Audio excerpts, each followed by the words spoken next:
Okay,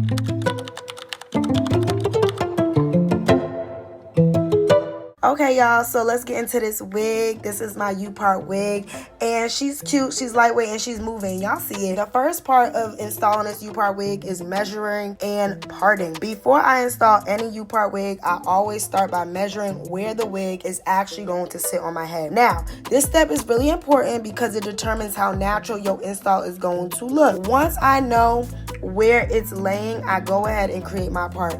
This part matters because it's exactly where the U of the wig is going to sit. The bang will fall right in the center of the U, so you want to make sure it's straight, clean, and wide enough. You don't want this thing looking too narrow, too shallow, period. Now you can see here, I'm clipping the wig in just to test it. If you notice, the wig is honestly, it's hanging off the side of my head, okay? And please don't let it be hanging off the side of your head like that. This is your sign that the part needs to be deeper. Don't rush this, okay?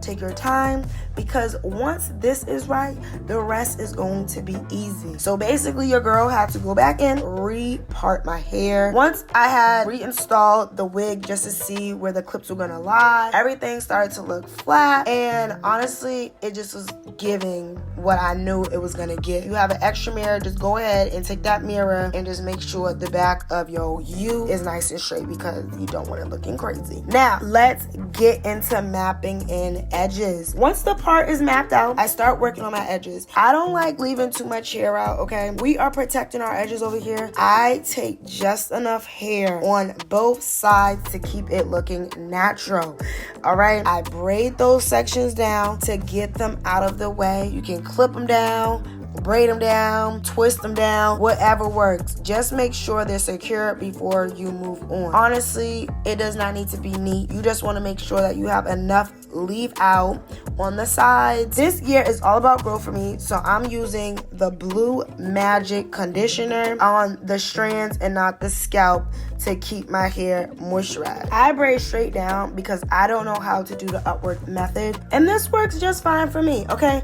I also love my 360 mirror so I can see exactly what I'm doing back there. Trust me, that mirror will save your life, okay? And it's going to save your strands. Now, for me, I definitely like to make sure that the braids are not too bulky, because you want to make sure that the wig is laying down flat. So combining the braids.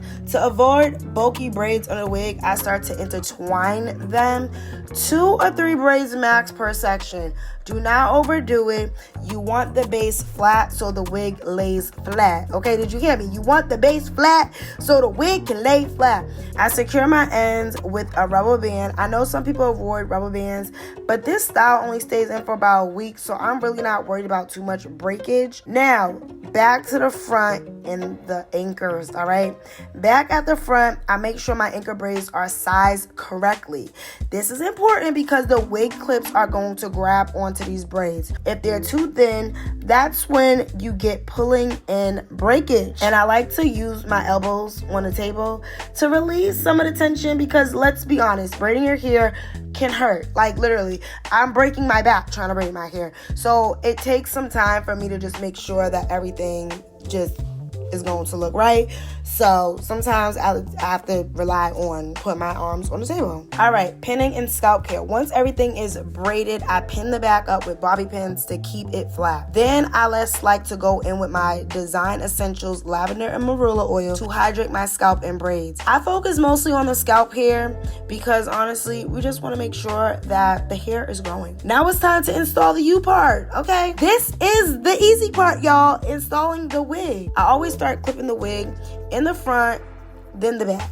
That's the most secure area, and it helps the wig lay flat. I clip the combs onto my anchor braids, okay? The ones on the sides, right behind my edges.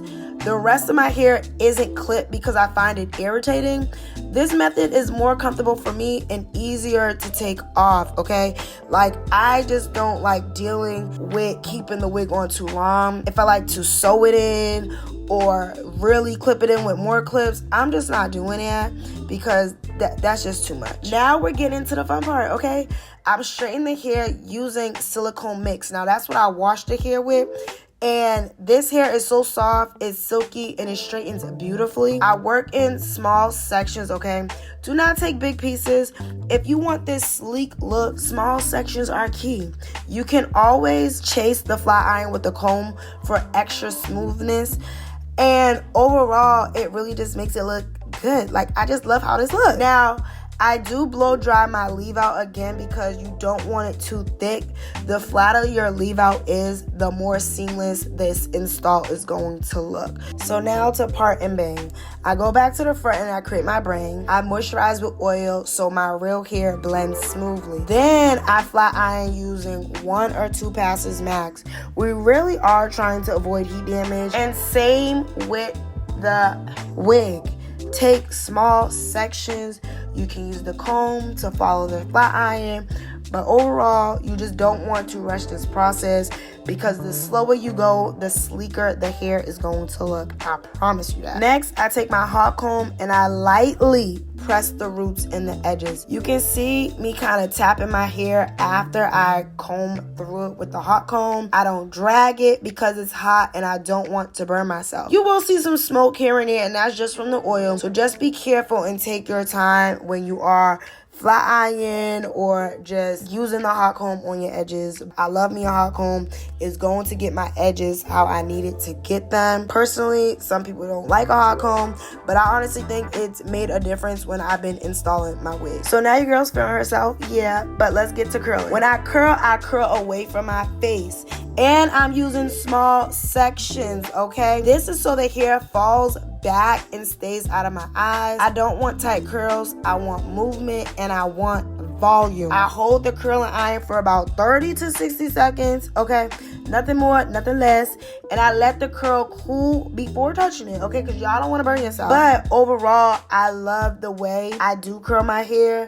Sometimes I have to really hold the curling iron tight if I want that tighter curl with a loose fall out. I really just think this is as easy as it gets when it comes to curling your hair, because most of it might be the way you cut the wig, and I didn't show y'all how to cut this wig, so that's all right. But yeah, I'll do a little couple double taps to release the hair.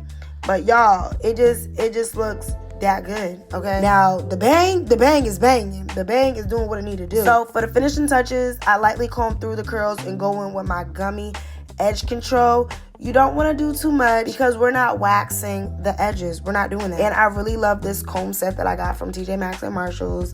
I think it was just perfect for my hair and I just absolutely love it. So once my edges are done, I really just like to look in the mirror to see if I need to recurl any section. As you see in the back, it's giving flowy. I haven't even put my finishing touches on it, but overall, I just think it looks so good.